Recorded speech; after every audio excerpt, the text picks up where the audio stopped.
শ্রী পরমাত্মনে নমঃ।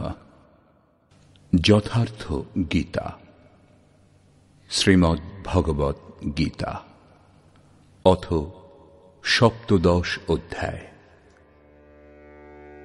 ষোড়শ অধ্যায়ের শেষে যোগেশ্বর শ্রীকৃষ্ণ স্পষ্ট বলেছিলেন যে কাম, ক্রোধ ও লোভ ত্যাগ করলেই কর্ম শুরু হয়, যা আমি বারংবার বলেছি। নিয়ত কর্মের আচরণ না করলে সুখ, সিদ্ধি বা পরম গতি কিছুই লাভ হয় না।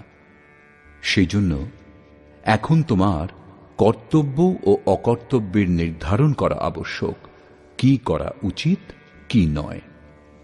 এ সম্বন্ধে শাস্ত্রই প্রমাণ, অন্য কোনো শাস্ত্র নয়। পরন্তু ইতি গুহ্যতমম শাস্ত্রমিদম, শাস্ত্র স্বয়ং গীতা। অন্য শাস্ত্রও আছে, কিন্তু এখানে এই শাস্ত্রেরই অধ্যয়ন করুন, অন্য শাস্ত্র খোঁজবার দরকার নেই। অন্য কোথাও এই ক্রমবদ্ধতা পাওয়া যাবে না, সেজন্য ভ্রান্ত হতে পারেন। এই প্রসঙ্গে অর্জুন জিজ্ঞাসা করলেন যে, ভগবান, যে ব্যক্তিগণ শাস্ত্রবিধি পরিত্যাগ করে পরিপূর্ণ শ্রদ্ধার সঙ্গে যুক্ত হয়ে যজন্তে অর্থাৎ যজ্ঞ করেন, তাঁদের কিরূপ গতি হয়? তাদের সেই নিষ্ঠা সাত্ত্বিক, রাজসিক অথবা তামসিক। কারণ অর্জুন আগে শুনেছিলেন যে সাত্ত্বিক, রাজসিক অথবা তামসিক যাই হোক, যতক্ষণ গুণ বিদ্যমান ততক্ষণ কোনো না কোনো যোনিতে জন্মগ্রহণ করতেই হয়। সেই জন্য প্রস্তুত অধ্যায়ের শুরুতেই তিনি জিজ্ঞাসা করলেন, অর্জুন উবাচ,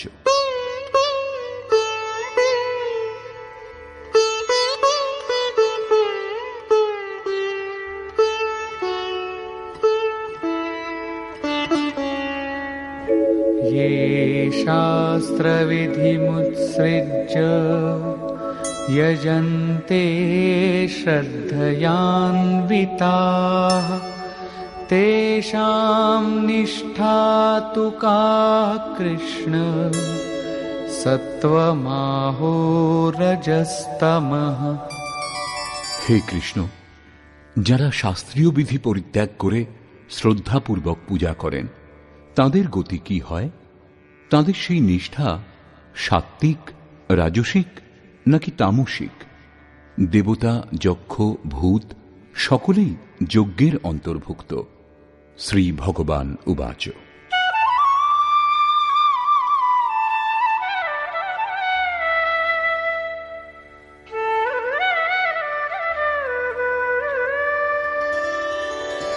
त्रिविधा भवति श्रद्धा देहिनां सा स्वभावजा सात्विकी राजसी चैव तामसी चेति तां शृणु। দ্বিতীয় অধ্যায়ে যোগেশ্বর বলেছিলেন, অর্জুন, এই যোগ সাধনাতে নির্ধারিত ক্রিয়া একটাই। অবিবেকীগণের বুদ্ধি অনন্ত শাখা যুক্ত হয়, সেই জন্য তারা অনন্ত ক্রিয়ার বিস্তার করে নেয়। বহিঃশোভাময় বাণীতে তা ব্যক্তও করে। যাদের চিত্ত সেই সকল বাক্যে বিমুগ্ধ, অর্জুন, তাদের বুদ্ধি নাশ হয়ে যায়, কিছু লাভ করতে পারে না। তারই পুনরাবৃত্তি এখানেও হয়েছে। শাস্ত্রবিধি মুৎসৃজ্য, যারা শাস্ত্রবিধি ত্যাগ করে ভজনা করে, তাদের শ্রদ্ধা তিন প্রকারের হয়। এই প্রসঙ্গে শ্রীকৃষ্ণ বলছেন, মানুষের স্বভাবজাত শ্রদ্ধাও তিন প্রকার, সাত্ত্বিক, রাজসিক ও তামসিক। এই বিষয়ে তুমি আমার কাছে শোনো। মানুষের হৃদয়ে এই শ্রদ্ধা নিরন্তর বিদ্যমান।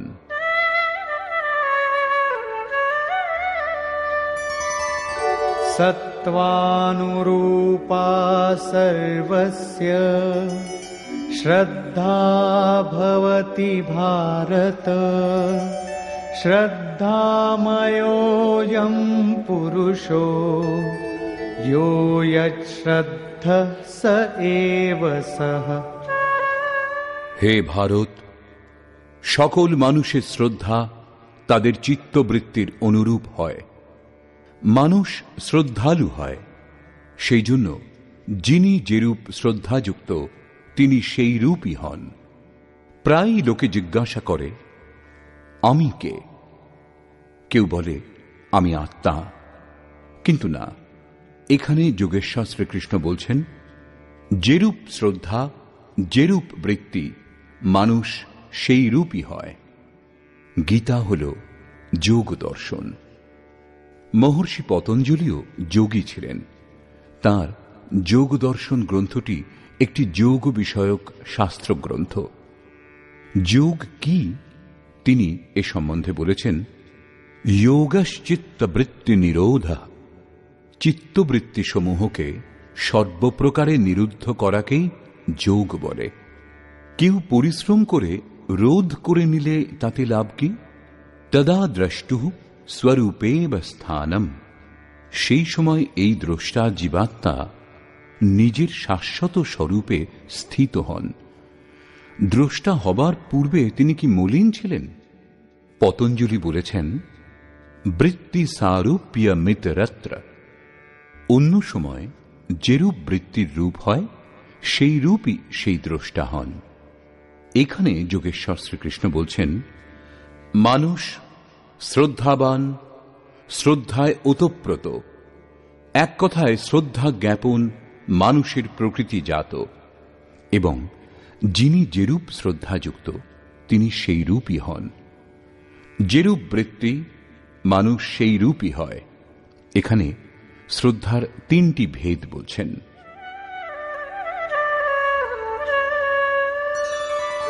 यजन्ते सात्विका देवान् यक्षरक्षांसि राजसाः प्रेतान् भूतगणांश्चान्ये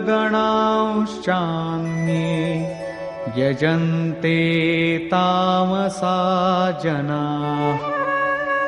তাদের মধ্যে সাত্ত্বিক ব্যক্তিগণ দেবতাগণের পূজা করেন, রাজসিক ব্যক্তিগণ যক্ষ ও রাক্ষসগণের পূজা করেন, এবং তামসিক ব্যক্তিগণ ভূত ও প্রেতাদির পূজা করেন।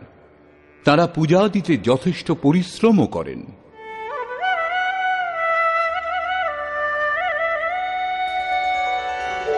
अशास्त्रविहितं घोरं तप्यन्ते ये तपो जनाः दम्भाहङ्कारसंयुक्ताः कामरागबलान्विताः। সেই ব্যক্তিগণ শাস্ত্র বিরুদ্ধ ঘোর কল্পিত তপস্যার অনুষ্ঠান করে, দম্ভ ও অহংকার যুক্ত, কামনা ও আসক্তিকৃত বলান্বিত হয়ে ওঠে। कर्षयन्तः शरीरस्थं भूतग्राममचेतसः मां चैवान्तः शरीरस्थं तान् विद्यासुरनिश्चयान्। তারা দেহরূপে স্থিত ভূত সমুদায়কে এবং অন্তঃকরণ স্থিত আমাকে, অন্তর্যামীকে কৃশ করে, অর্থাৎ দুর্বল করে। আত্মা প্রকৃতিতে আকৃষ্ট হয়ে বিকার সমূহ দ্বারা দুর্বল ও যোগ্য সাধনা দ্বারা সবল হয়। সেই অবিবেকীগণ অজ্ঞানীগণকে আসুরিক বুদ্ধি বিশিষ্ট বলে জানবে, অর্থাৎ তারা সকলেই অসুর। প্রশ্নটি এখানেই সম্পূর্ণ হল। শাস্ত্রবিধি ত্যাগ করে সাত্ত্বিক ব্যক্তিগণ দেবতাগণের পূজা, রাজসিক ব্যক্তিগণ যক্ষ ও রাক্ষসগণের পূজা করেন, এবং তামসিক ব্যক্তিগণ ভূত প্রেতাদির পূজা করেন। কেবল পূজাই করেন না, ঘোর তপস্যার অনুষ্ঠান করেন। কিন্তু অর্জুন দেহরূপে স্থিত ভূতগণকে ও অন্তর্যামী রূপে অবস্থিত আমাকে, পরমাত্মাকে দুর্বল করেন। আমার থেকে দূরে সরে যান, ভজনা করেন না। তাদের তুমি অসুর বলে জানবে, অর্থাৎ দেবতাগণের পূজকগণও অসুর হয়।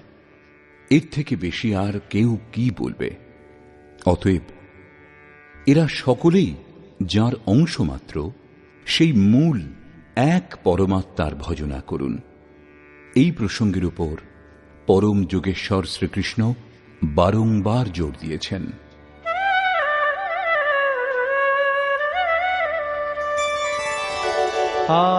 आहारस्त्वपि सर्वस्य त्रिविधो भवति प्रियः यज्ञस्तपस्तथा दानं तेषां भेदमिमं शृणु। অর্জুন, যেরূপ শ্রদ্ধা 3 প্রকার হয়, সেইরূপ পূর্বোক্ত 3 প্রকার লোকের আহারও সত্তাদি গুণভেদে 3 প্রকার প্রিয় হয়, এবং সেইরূপ যজ্ঞ, দান ও তপস্যা 3 প্রকার হয়। এদের প্রভেদ তুমি শ্রবণ করো। প্রথমে প্রস্তুত আহার। आयुः सत्त्वबलारोग्य सुखप्रीतिविवर्धनाः रस्याः स्निग्धा स्थिरा हृद्या आहाराः सात्विकप्रियाः। যে সকল আহার আয়ু, বুদ্ধি, বল, আরোগ্য, সুখ ও প্রীতি বৃদ্ধি করে এবং সরস, স্নিগ্ধ, পুষ্টিকর এবং মনোরম, সেইগুলি সাত্ত্বিক ব্যক্তিগণের প্রিয় হয়। যোগেশ্বর শ্রীকৃষ্ণের অনুসারে মনোরম, বল, আরোগ্য, বুদ্ধি এবং আয়ুবর্ধক আহার সাত্ত্বিক। সাত্ত্বিক আহার সাত্ত্বিক ব্যক্তিগণের প্রিয় হয়। এর থেকে স্পষ্ট হয় যে কোনো খাদ্য পদার্থই সাত্ত্বিক, রাজসিক অথবা তামসিক নয়। গ্রহণ কিভাবে করা হয় সেই অনুসারে সাত্ত্বিক, রাজসিক অথবা তামসিক হয়। দুধ সাত্ত্বিক নয়, পেঁয়াজ রাজসিক নয় এবং রসুনও তামসিক নয়। বল, বুদ্ধি, আরোগ্য এবং মনোরম খাদ্যের প্রসঙ্গে বলা ভালো, গোটা বিশ্বে নিজ নিজ প্রকৃতি, বাতাবরণ ও পরিস্থিতির অনুকূল বিবিধ খাদ্য সামগ্রী মানুষের প্রিয় হয়। যেমন বাঙালি ও মাদ্রাজের লোকেদের ভাত প্রিয় এবং পাঞ্জাবিরা রুটি পছন্দ করে। একদিকে আরববাসীরা দুম্বা, চীনারা ব্যাং, অন্যদিকে খুব শীতল প্রদেশে মাংস ছাড়া জীবন চলে না। রুশ ও মঙ্গোলিয়ার আদিবাসীগণ খাদ্যে ঘোড়ার প্রয়োগ করে। ইউরোপবাসীগণ গরু ও শূকর দুইই খায়। তবুও বিদ্যা, বুদ্ধি, বিকাশ এবং উন্নতিতে আমেরিকা ও ইউরোপবাসীগণ প্রথম শ্রেণীর বলে গণ্য হচ্ছে। গীতাশাস্ত্রের অনুসারে সরস, স্নিগ্ধ এবং পুষ্টিকর ভোজ্য পদার্থ সাত্ত্বিক হয়। দীর্ঘ আয়ু, অনুকূল, বল, বুদ্ধিবর্ধক, আরোগ্যবর্ধক পদার্থ সাত্ত্বিক হয়। যে ভোজ্য পদার্থে চিত্ত তৃপ্ত হয় সেই খাদ্যকে সাত্ত্বিক বলা হয়। অতএব কোনো খাদ্য পদার্থ কম বেশি করার প্রয়োজন নেই। পরিস্থিতি, পরিবেশ এবং দেশকালের অনুসারে যে খাদ্যবস্তু প্রিয় এবং জীবনে শক্তি প্রদান করে সেই খাদ্যবস্তুই সাত্ত্বিক। যারা ঘর পরিবার ত্যাগ করে কেবল ঈশ্বরের আরাধনাতে লিপ্ত, সন্ন্যাস আশ্রমে আছেন, তাদের জন্য মাংস, মদিরা ত্যায্য। কারণ অনুভবে দেখা গেছে যে এই সকল পদার্থ আধ্যাত্মিক মার্গের বিপরীত মনোভাব উৎপন্ন করতে সাহায্য করে। অতএব এই সমস্ত ব্যবহার করলে সাধন পথ থেকে ভ্রষ্ট হওয়ার সম্ভাবনা বেশি থাকে। যারা নির্জনে বাস করেন, বৈরাগ্য কামনা করেন, তাদের জন্য যোগেশ্বর শ্রীকৃষ্ণ ৬ষ্ঠ অধ্যায়ে এক খাদ্য তালিকা প্রস্তুত করেছেন। যুক্তাহার বিহারস্য, এটি মনে রেখে আচরণ করা উচিত। কট্বম ললবণাত্युष्ण तीक्ष्ण रूक्ष विदाहिनः आहारा राजसस्य यज्ञस्येष्टा दुःखशोकामयप्रदाः। যে সকল আহার দুঃখ, চিন্তা এবং রোগ সৃষ্টি করে এবং তিক্ত, অম্ল, অতি লবণাক্ত, অতি উষ্ণ, তীক্ষ্ণ, শুষ্ক এবং প্রদাহকর, সেইগুলি রাজসিকগণের প্রিয় হয়।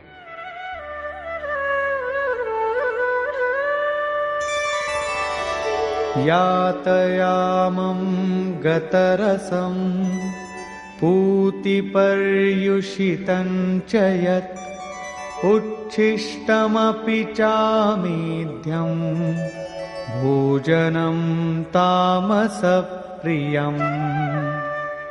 যে খাদ্য এক প্রহর পূর্বে পাক করা হয়েছে, গতরসম, রসহীন, দুর্গন্ধময়, বাসি, উচ্ছিষ্ট এবং অপবিত্র, সেই আহার তামসিক ব্যক্তিগণের প্রিয় হয়।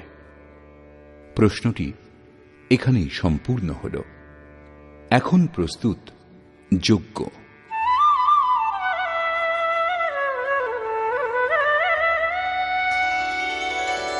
अफलाकाङ्क्षिभिर्यज्ञो विधिदृष्टो य ईज्यते यष्टव्यमेवेति मनः समाधाय स सात्विकः। যে যজ্ঞ বিধিদৃষ্ট, শাস্ত্রবিধি দ্বারা নির্ধারিত করা হয়েছে, যেমন তৃতীয় অধ্যায়ে যজ্ঞের নামমাত্র নিয়েছেন, চতুর্থ অধ্যায়ে যজ্ঞের স্বরূপ বলেছেন যে বহু যোগী প্রাণকে অপানে, অপানকে প্রাণে আহুতি দেন, প্রাণ অপানের গতি নিরুদ্ধ করে প্রাণের গতি স্থির করেন, সংযমাগ্নিতে আহুতি দেন। এইভাবে যজ্ঞের 14টি সোপান সম্বন্ধে বলেছেন, যেগুলি ব্রহ্মকে লাভ করার একটাই ক্রিয়ার উঁচু নিচু অবস্থা বিশেষ। সংক্ষেপে যজ্ঞ চিন্তন বিশেষের প্রক্রিয়ার বর্ণনা, যার পরিণাম স্বরূপ সনাতন ব্রহ্মে স্থিতি লাভ। এই শাস্ত্রে যার বিধান দেওয়া হয়েছে, সেই শাস্ত্রবিধানের ওপর পুনরায় জোর দিলেন।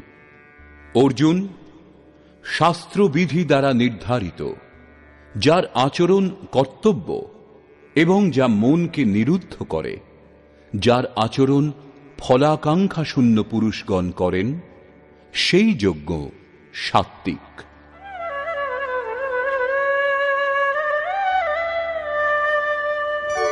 अभिसन्धाय तु फलम् दम्भार्थमपि चैव यत् ईज्यते भरतश्रेष्ठ तं यज्ञं विद्धि राजसम्।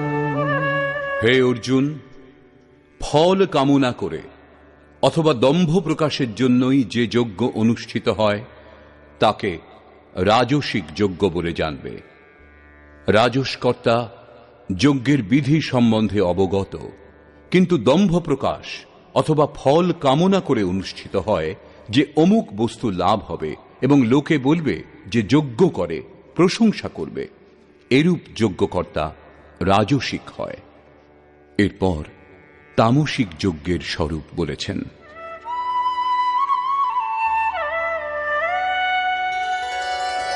विधिहीनमसृष्टान्नम् मन्त्रहीनमदक्षिणम् श्रद्धाविरहितं यज्ञम् तामसं परिचक्षते।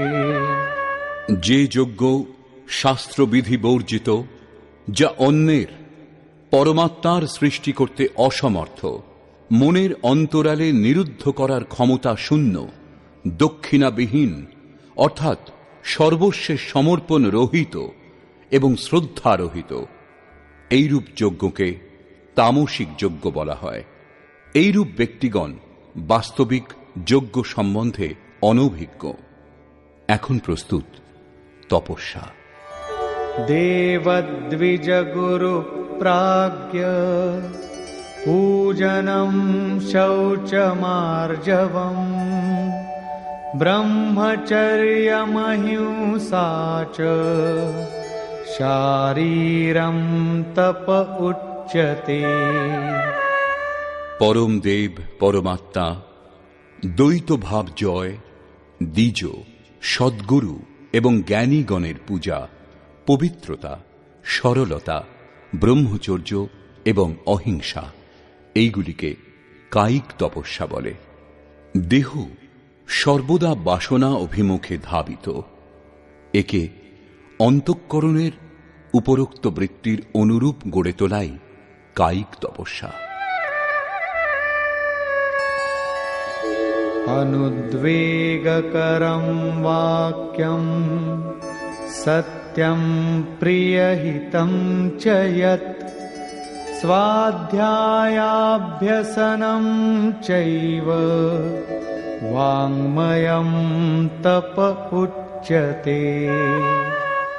অনুদ্বেগকর, প্রিয়, হিতকর এবং সত্য বচন ও পরমাত্মায় স্থিতি প্রদান করে যে শাস্ত্রগুলি, সেই শাস্ত্র পাঠকে, নাম জপকে বাচিক তপস্যা বলে। বাণী বিষয়োন্মুখ বিচারগুলিকেও ব্যক্ত করে থাকে। সেদিক থেকে সংযম করে পরম সত্য পরমাত্মার চিন্তনে নিযুক্ত করাকে বাচিক তপস্যা বলে। এবার মানসিক তপস্যা।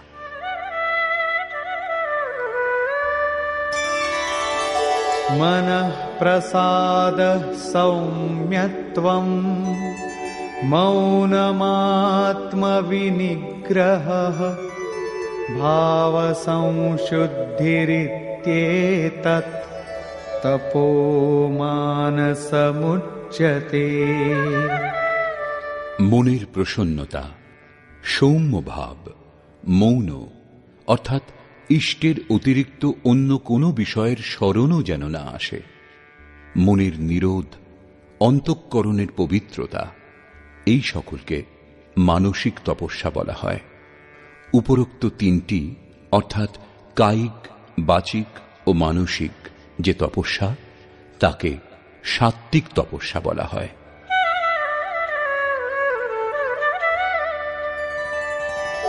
श्रद्धया परया तप्तं तपस्तत्त्रिविधं नरैः अफलाकाङ्क्षिभिर्युक्तैः सात्विकं परिचक्षते। ফলাকাঙ্ক্ষাবিহীন অর্থাৎ নিষ্কাম কর্মে প্রবৃত্ত ব্যক্তিগণ পরম শ্রদ্ধা সহকারে কায়িক, বাচিক ও মানসিক যে তপস্যা করেন, তাকে সাত্ত্বিক তপস্যা বলে। এখন প্রস্তুত রাজসিক তপস্যা।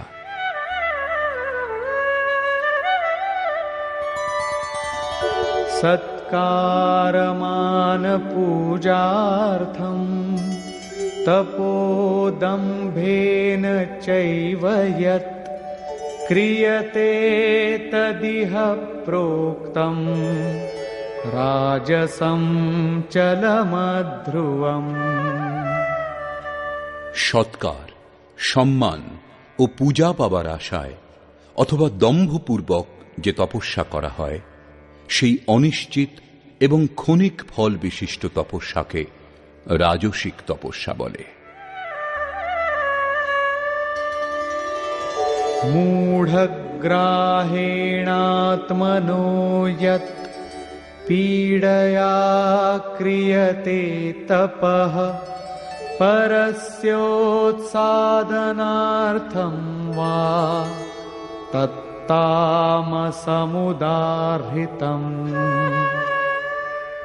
যে তপস্যা মূর্খতাপূর্বক বিবেচনা না করে মন, বাণী ও দেহকে কষ্ট দিয়ে অথবা অপরের অনিষ্টের জন্য করা হয়, তাকে তামসিক তপস্যা বলে। এইরূপ সাত্ত্বিক তপস্যাতে দেহ, মন ও বাণীকে ইষ্টের অনুরূপ তৈরি করা হয়।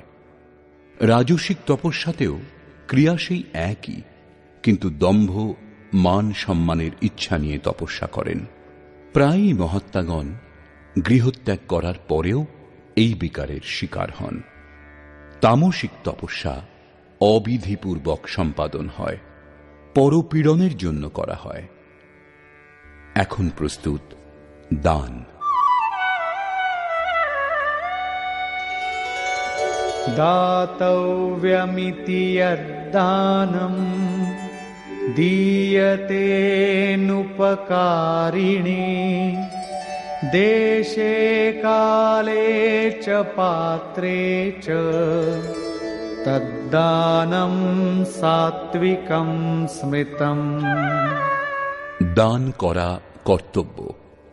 এইভাবে প্রত্যুপকারের আশা না করে স্থান, কাল ও উপযুক্ত পাত্রে যে দান করা হয় তাকে সাত্ত্বিক দান বলে। यत्तु प्रत्युपकारार्थं फलमुद्दिश्य वा पुनः दीयते च परिक्लिष्टं तद्दानं राजसं स्मृतम्। যে দান অনিচ্ছা সত্ত্বে, অর্থাৎ অনিচ্ছা সত্ত্বেও যে দান করা হয় এবং প্রত্যুপকারের আশায়, অর্থাৎ এই করলে এই ফললাভ হবে অথবা ফললাভের উদ্দেশ্যেই করা হয়, তাকে রাজসিক দান বলে। अदेशकाले यद्दानम् अपात्रेभ्यश्च दीयते असत्कृतमवज्ञातम् तत्तामसमुदाहृतम्। অশুচি স্থানে, অশুভ সময় এবং অযোগ্য পাত্রে অবজ্ঞাপূর্বক ও সৎকার রহিত যে দান করা হয় তাকে তামসিক দান বলে। পূজ্য মহারাজজি বলতেন, হো, কুপাত্রে দান করলে দাতা নষ্ট হয়ে যায়। সেইরূপ শ্রীকৃষ্ণও বলছেন, দান করাই কর্তব্য। পুণ্যস্থানে, শুভ সময়ে এবং উপযুক্ত পাত্রে প্রত্যুপকারের আশা না করে যে দান করা হয় তাকে সাত্ত্বিক দান বলে। অনিচ্ছা সত্ত্বে ফললাভের উদ্দেশ্যে যে দান করা হয় তাকে রাজসিক দান বলে এবং সৎকার রহিত, তিরস্কারপূর্বক, প্রতিকূল স্থান এবং সময়ে কুপাত্রে যে দান করা হয় তাকে তামসিক দান বলে। পরন্তু সেটাও দান। যিনি দেহ, গেহ ইত্যাদির আসক্তি ত্যাগ করে একমাত্র ইষ্টের উপর নির্ভরশীল, তার জন্য দানের বিধান এর থেকেও আরও উন্নত, এবং তা হল সর্বস্বের সমর্পণ, সম্পূর্ণভাবে বাসনা মুক্ত হয়ে মন সমর্পণ। যেরূপ শ্রীকৃষ্ণ বলেছেন, ময়্যেব মন আধৎস্ব। অতএব দান করা নিতান্ত আবশ্যক। এখন প্রস্তুত ওম তৎ সৎ এর স্বরূপ।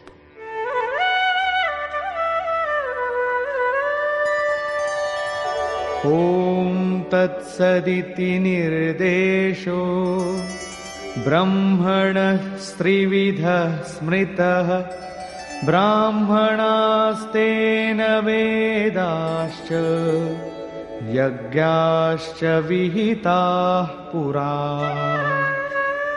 অর্জুন, ওম তৎ ও সৎ এই বাক্য দ্বারা ব্রহ্মের ত্রিবিধ নাম ব্রহ্মণঃ নির্দেশঃ স্মৃতঃ, ব্রহ্মের নির্দেশ করে, স্মরণ করিয়ে দেয়, সংকেত প্রদান করে, যা ব্রহ্মের পরিচায়ক, তার থেকেই পুরা, পূর্বকালে অর্থাৎ আরম্ভে ব্রাহ্মণ, বেদ এবং যজ্ঞ ইত্যাদির উৎপত্তি হয়েছে।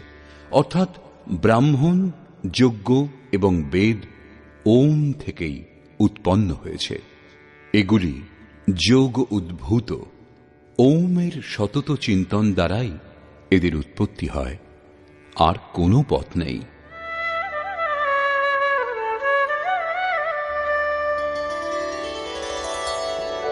तस्मादोमित्युदाहृत्य यज्ञदानतपः क्रियाः प्रवर्तन्ते विधानोक्ताः सततं ब्रह्मवादिनाम्।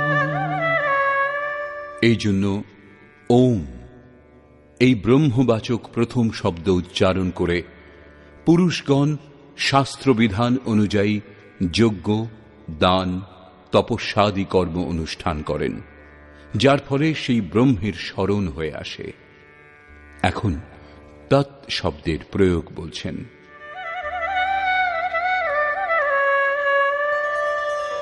तदित्यनभिसन्धाय फलं यज्ञतपः क्रियाः दानक्रियाश्च विविधाः क्रियन्ते मोक्षकाङ्क्षिभिः। তৎ অর্থাৎ সেই পরমাত্মাই সর্বত্র ব্যাপ্ত।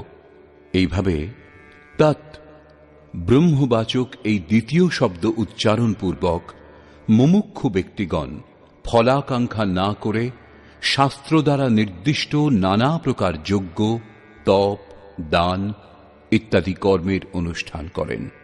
তৎ শব্দটি পরমাত্মার প্রতি সমর্পণ সূচক, অর্থাৎ ওম জপ করুন এবং যজ্ঞ, দান, তপ ইত্যাদি কর্ম তাঁর উপর নির্ভর হয়ে করে যান।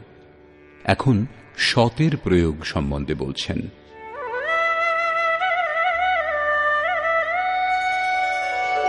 सद्भावे साधुभावे च सदित्येतत्प्रयुज्यते प्रशस्ते कर्मणि तथा सच्छब्दः पार्थयुज्यते। এবং সৎ। যোগেশ্বর বলছেন যে সৎ কি। গীতা শাস্ত্রের শুরুতেই অর্জুন বলেছিলেন কুলধর্মই শাশ্বত সত্য। তখন শ্রীকৃষ্ণ বলেছিলেন, অর্জুন, এই অজ্ঞান তোমার কোত্থেকে উৎপন্ন হল? সৎ বস্তুর তিন কালে অভাব নেই, তার বিনাশ সম্ভব নয়, এবং অসৎ বস্তুর তিন কালে অস্তিত্বই নেই, তাকে নিরস্ত করা যায় না। বস্তুত সেটি কোন বস্তু যার তিন কালে অভাব নেই? সেই অসৎ বস্তুই বা কি যার অস্তিত্ব নেই? উত্তরে বললেন, এই আত্মাই সত্য এবং ভূতাদির দেহ নাশবান। আত্মা সনাতন, অব্যক্ত, শাশ্বত এবং অমৃত স্বরূপ। এই হল পরম সত্য। এখানে বলছেন সৎ। এইরূপ পরমাত্মার এই নাম সদ্ভাবে, সত্যভাবে এবং সাধুভাবে প্রয়োগ করা হয়। এবং হে পার্থ, যখন নিয়ত কর্ম নির্বিঘ্নে উত্তম রূপে অনুষ্ঠিত হয়, তখন সৎ শব্দ প্রযুক্ত হয়। সৎ অর্থ এই নয় যে এই সমস্ত বস্তু আমার। যখন দেহটাই আমার নয়, তখন এর ব্যবহার্য বস্তুগুলি কি করে আমার হতে পারে? একে সৎ বলা যেতে পারে না। সতের প্রয়োগ কেবল এক দিশাতে করা হয়, সদ্ভাবে। আত্মাই পরম সত্য। যেখানে সত্যের প্রতি ভাব, তাঁকে জানার জন্য সাধু ভাব এবং তাঁর প্রাপ্তির কর্ম প্রশস্তভাবে হতে থাকে, সেখানেই সৎ শব্দের প্রয়োগ করা হয়। এই প্রসঙ্গে যোগেশ্বর আরও বলছেন, यज्ञे तपसि दाने च स्थितिः सदिति चोच्यते कर्म चैव तदर्थीयं सदित्येवाभिधीयते। যজ্ঞ, তপস্যা ও দানে যে স্থিতি লাভ হয়, তাও সদ রূপে নির্দিষ্ট হয়। তদর্থীয়ম, ভগবৎ প্রাপ্তির নিমিত্ত যে কর্ম অনুষ্ঠিত হয়, তাও সৎ নামে অভিহিত হয়। অর্থাৎ সেই পরমাত্মার প্রাপ্তির জন্য যে কর্ম অনুষ্ঠিত হয় সেই কর্মই সৎ। যজ্ঞ, দান ও তপস্যা এই কর্মেরই পূরক। শেষে নির্ণয় করে বলছেন, এই সকলের জন্য শ্রদ্ধা প্রয়োজন।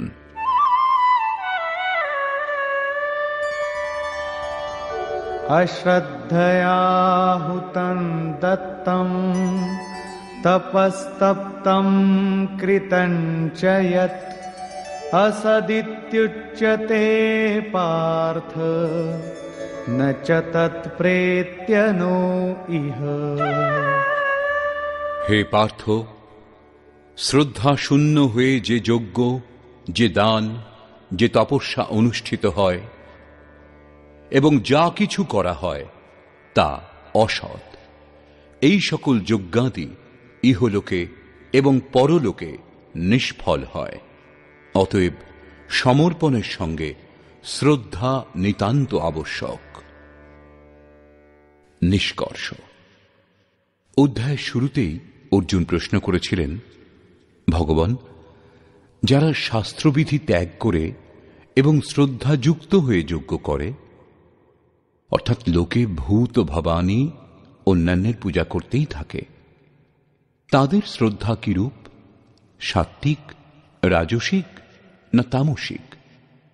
এই প্রসঙ্গে যোগেশ্বর শ্রীকৃষ্ণ বললেন, অর্জুন, এই পুরুষ শ্রদ্ধাবান, তার শ্রদ্ধা কোথাও না কোথাও অবশ্যই স্থির আছে। শ্রদ্ধা যেরূপ, পুরুষ সেই রূপ হয়। বৃত্তির অনুরূপ পুরুষ হয়। তাদের সেই শ্রদ্ধা সাত্ত্বিক, রাজসিক ও তামসিক এই তিন প্রকার হয়। সাত্ত্বিক পুরুষগণ দেবতাগণের পূজা করেন। রাজসিক ব্যক্তিগণ যক্ষ, যিনি যশ শৌর্য প্রদান করবেন, রাক্ষস, যে ক্রূর কর্মা ও সম্পন্ন, এদের পূজা করেন। এবং তামসিক ব্যক্তিগণ ভূত প্রেতাদির পূজা করেন। শাস্ত্র বিরুদ্ধ এইরূপ পূজা দ্বারা এই তিন প্রকার শ্রদ্ধালুগণ দেহস্থ ইন্দ্রিয় সমূহকে এবং হৃদয় দেশে অবস্থিত আমাকে অর্থাৎ অন্তর্যামীকে কৃশ করে, পূজা করে না। তাদের অসুর বলে জানবে, অর্থাৎ ভূত প্রেত, যক্ষ, রাক্ষস এবং দেবতাগণের পূজকগণ অসুর। শ্রীকৃষ্ণ এখানে দেবতা প্রসঙ্গ তৃতীয়বার তুলেছেন। প্রথমে সপ্তম অধ্যায়ে তিনি বলেছিলেন যে অর্জুন, কামনা দ্বারা যাদের জ্ঞান অপহৃত সেই মূঢ়গণ অন্য দেবতাগণের পূজা করে। দ্বিতীয়বার নবম অধ্যায়ে সেই প্রশ্ন সম্বন্ধেই পুনরায় বললেন, যারা অন্য দেবগণের পূজা করে তারা আমাকেই পূজা করে, কিন্তু তাদের সেই পূজা অবিধিপূর্বক অর্থাৎ শাস্ত্র বিরুদ্ধ, অতএব তা নষ্ট হয়। এখানে সপ্তদশ অধ্যায় বলেছেন তারা আসুরিক বুদ্ধি বিশিষ্ট। শ্রীকৃষ্ণ একমাত্র পরমাত্মার পূজার বিধান দিয়েছেন। এরপর যোগেশ্বর শ্রীকৃষ্ণ চারটি প্রশ্ন তুলেছেন: আহার, যজ্ঞ, তপস্যা ও দান। আহার তিন প্রকারের হয়। সাত্ত্বিক পুরুষের আরোগ্য প্রদানকারী, মনোহর, স্নিগ্ধ আহার প্রিয় হয়। রাজসিক পুরুষের তিক্ত, অম্ল, অতি লবণাক্ত, উষ্ণ, মুখরোচক, মশলাযুক্ত রোগবর্ধক আহার প্রিয় হয়। উচ্ছিষ্ট, বাসি ও অপবিত্র আহার তামসিক ব্যক্তিগণের প্রিয় হয়।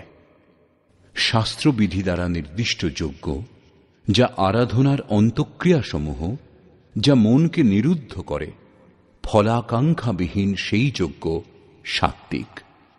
ফল কামনা করে দম্ভ প্রকাশের জন্য যে যজ্ঞ অনুষ্ঠিত হয় তাকে রাজসিক যজ্ঞ বলা হয়, এবং শাস্ত্রবিধি বর্জিত মন্ত্র, দান ও শ্রদ্ধারহিত যজ্ঞকে তামসিক যজ্ঞ বলা হয়।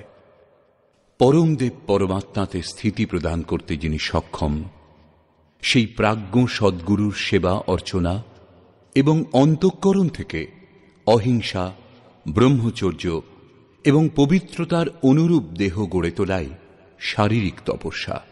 সত্য, প্রিয় ও হিতকর বাক্যকে বাচিক তপস্যা বলে। এবং মনকে কর্মে প্রবৃত্ত রাখা, মনকে বিষয় চিন্তন থেকে মুক্ত রেখে নিরন্তর ইষ্টের স্মরণ, এই সকলকে মানসিক তপস্যা বলে। মন, বাণী ও দেহ তিনটি এক করে তপস্যাতে নিযুক্ত করাই সাত্ত্বিক তপস্যা। রাজসিক তপস্যাতে কামনা করে সেই কর্মই অনুষ্ঠিত হয়। শাস্ত্রবিধি রহিত স্বেচ্ছাচারযুক্ত আচরণকে তামসিক তপস্যা বলা হয়। কর্তব্য মনে করে দেশ, কাল ও পাত্রের বিচার করে শ্রদ্ধাপূর্বক যে দান করা হয় তা সাত্ত্বিক দান। ফললাভের উদ্দেশ্যে অনিচ্ছা সত্ত্বেও যে দান করা হয় তা রাজসিক দান। এবং তিরস্কার করে কুপাত্রকে যে দান করা হয় তা তামসিক দান। ওম তৎ সৎ এর স্বরূপ বলবার পর যোগেশ্বর শ্রীকৃষ্ণ বললেন, এই নাম পরমাত্মার স্মৃতি প্রদান করে। শাস্ত্রবিধি দ্বারা নির্ধারিত তপস্যা, দান এবং যজ্ঞ শুরু করার সময় ওমের প্রয়োগ হয়। যখন সাধনা সম্পূর্ণ হয় তখনই শান্ত হয়। তৎ মানে পরমাত্মা, তাঁর প্রতি সমর্পণের ভাব থাকলেই সেই কর্ম অনুষ্ঠিত হয়। এবং যখন নিরন্তর কর্ম হতে থাকে তখন সতের প্রয়োগ করা হয়। ভজনই সৎ। এর প্রতি ভাব ও সাধুভাব, এর মধ্যেই সতের প্রয়োগ করা হয়। পরমাত্মার প্রাপ্তির জন্য কর্ম, যজ্ঞ, দান ও তপস্যার পরিণামেও সতের প্রয়োগ করা হয়। এবং যে কর্ম পরমাত্মাতে স্থিতি প্রদান করে সেই কর্ম নিশ্চয়ই সৎ, কিন্তু এতে শ্রদ্ধা নিতান্ত আবশ্যক। শ্রদ্ধাশূন্য হয়ে যে দান, যে কর্ম, যে তপস্যা অনুষ্ঠিত হয় তা ইহলোকে এবং পরলোকেও নিষ্ফল হয়। সম্পূর্ণ অধ্যায়ে শ্রদ্ধার ওপর আলোকপাত করা হয়েছে এবং শেষে ওম, তৎ এবং সৎ এর বিশদ ব্যাখ্যা প্রস্তুত করা হয়েছে, যার উল্লেখ প্রথমবার করা হয়েছে। অতএব